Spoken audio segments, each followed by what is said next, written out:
বন্ধুরা নমস্কার। স্বরচিত কবিতা চরিত্রের চেহারা। চরিত্রের চেহারাটির আছে দুটি রূপ, ভিতরের চেহারায় আসল স্বরূপ।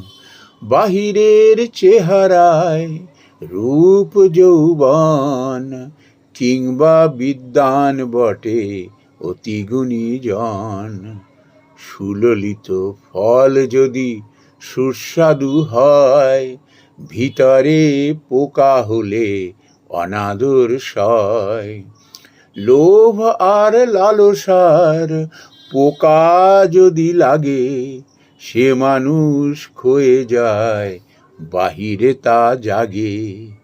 বিবেকীয় ঘোল খায় কামনার ছলে, ভোগের জঞ্জাল যত কাটা হয় গলে।